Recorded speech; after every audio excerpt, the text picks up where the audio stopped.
Okay, in this video we're going to look at the graphs of the trig functions, and we're going to talk some about some of their characteristics. So the first trig function, the sine function, we're going to look at, or more specifically the parent function of the sine function, which is y equals sine of x. And that graph is this kind of curvy line that you see there in your notes. And there's a few things we want to point out about its graph. This top point up here where the graph goes up, that maximum point, we just call that the maximum. And you'll notice that for the sine function, the maximum is equal to 1. And the point down here where it reaches its lowest point, that's called the minimum. And you'll notice that the minimum point on the sine function, that equals -1. Or you could say y equals -1. This is y equals 1. Now there's a line over here. This line, in this case, it's right on the x-axis, and it's a line that goes right through the center of the graph. It kind of chops it in half. And this line is called the midline.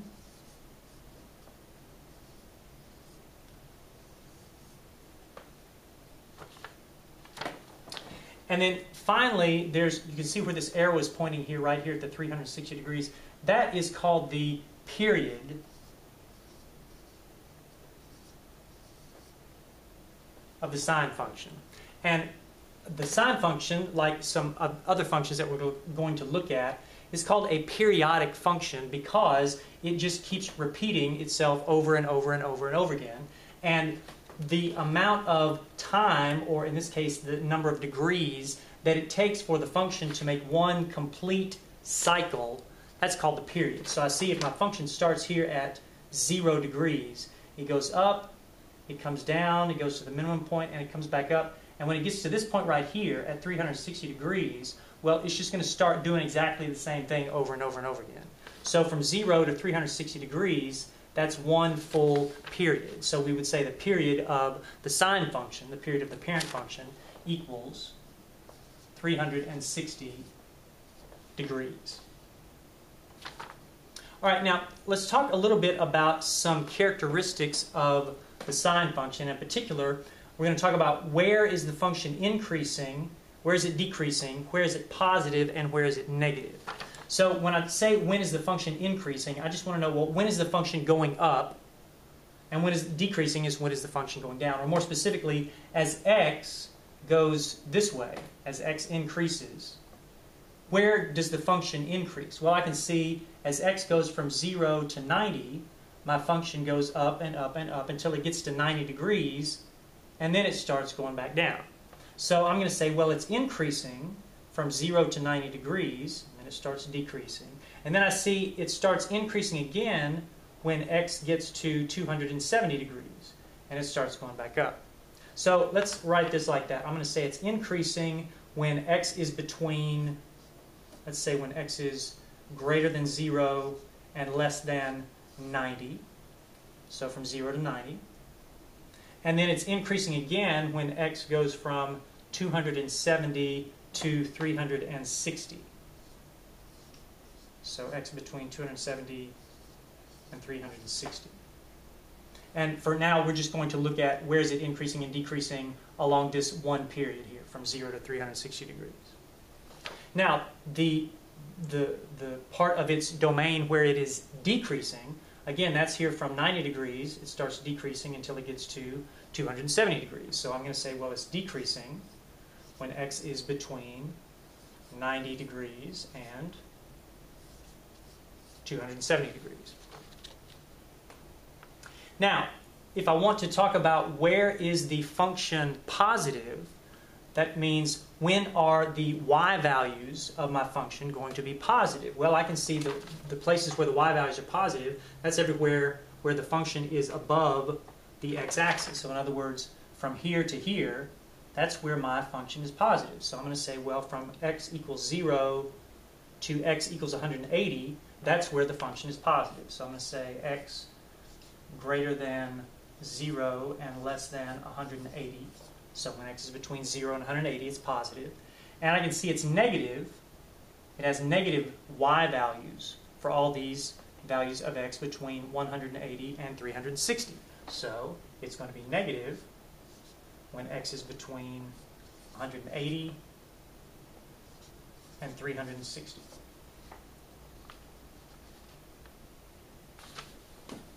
All right, now let's take a look at these, the graph and the characteristics for the cosine function.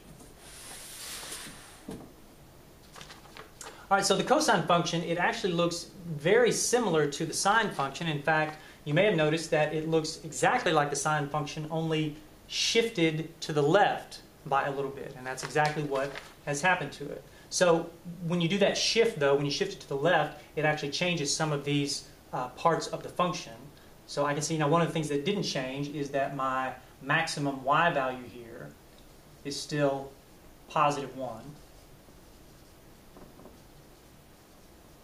So this is my maximum, which equals 1. Y equals 1. And again, this is for the cosine function. Y equals cosine of x. My minimum point is also still negative 1. That is, the y value, the minimum y value is negative 1.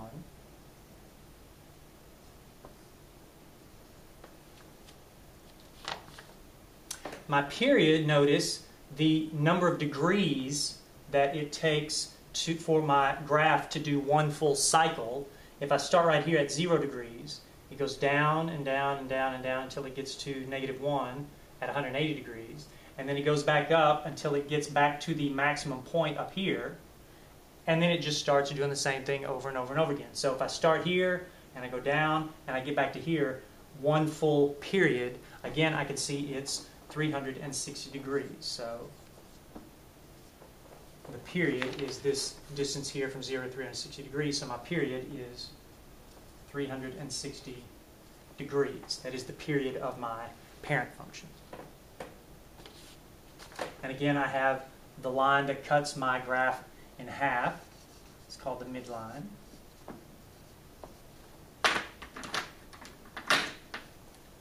And again, I want to also talk about where is my graph increasing, decreasing, where is it positive, and where is it negative. In other words, what are the x values? What are the domain values when the function is increasing, decreasing, positive, and negative? Well, let's take a look.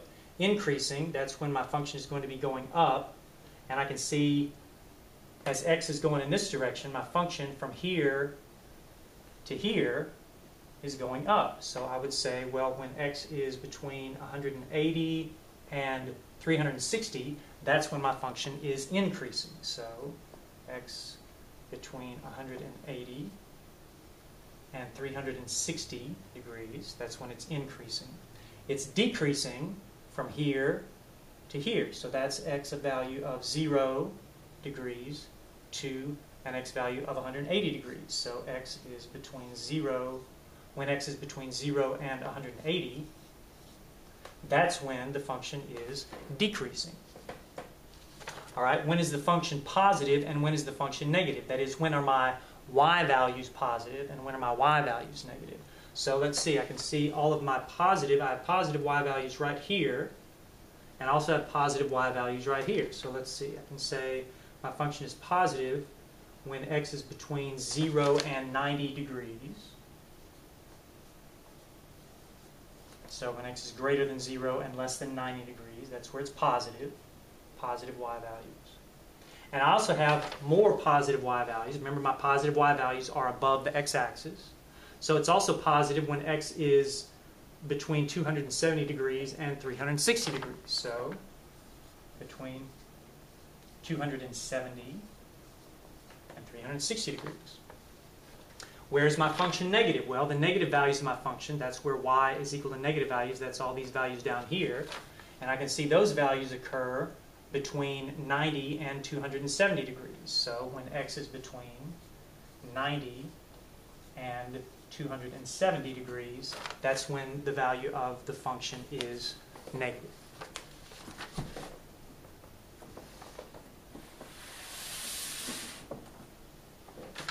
All right, the tangent function. Now this one the function is looks a little bit different. It's not that same kind of curvy snake-looking function that the sine and the cosine function have. And in fact, one of the things that is characteristic of the tangent function that we don't see in the sine and the cosine function is we have asymptotes.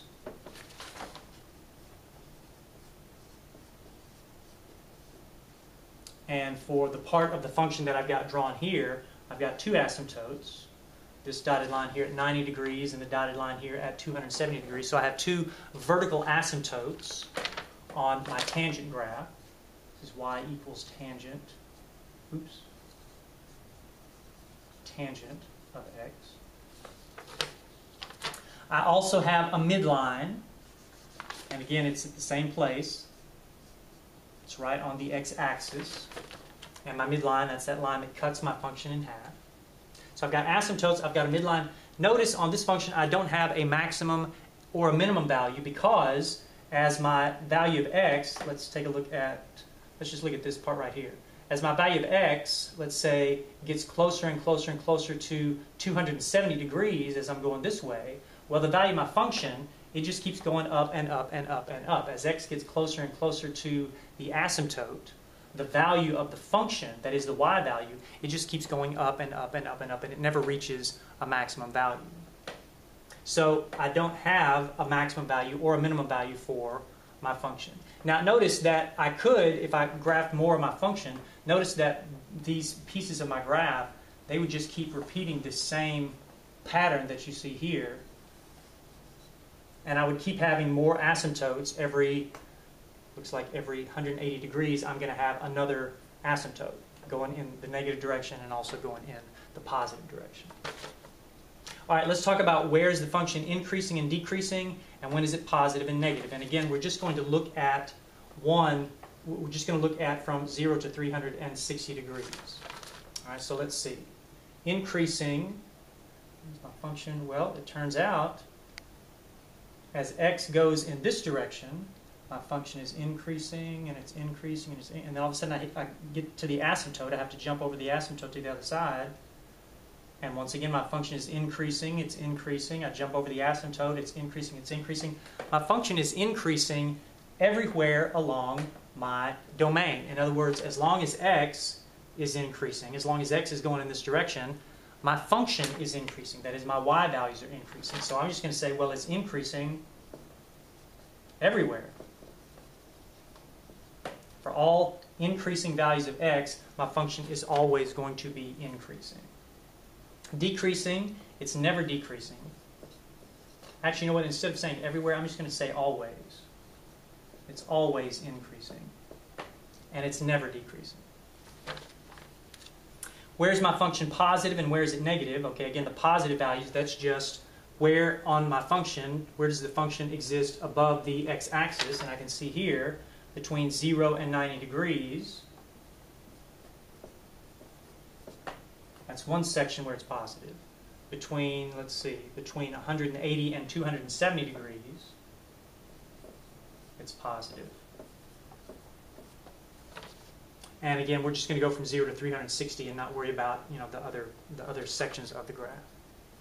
Where is my function negative? Well, let's see. Negative is going to be this section right here and also this section right here. So let's see. Between 90 and 180, it's negative. And between 270 and 360, it's also negative. Now, one more thing to note about the graph of the tangent function that is that's different from the sine and the cosine function. Notice what is the period of the tangent function. The tangent function is also periodic. In other words, this same pattern here, it just keeps repeating itself over and over and over again as x continues to increase. Well, the period, remember, that's how long does it take for the function to go through one full cycle before it starts repeating itself. Well, I can see that my function is going to repeat itself. It has one full cycle from here to here, and then it starts repeating. Well, how long does it take to go from here to here? That is, how many degrees to go from here to here? Well, that's 90 to 270 degrees, and 90 to 270 degrees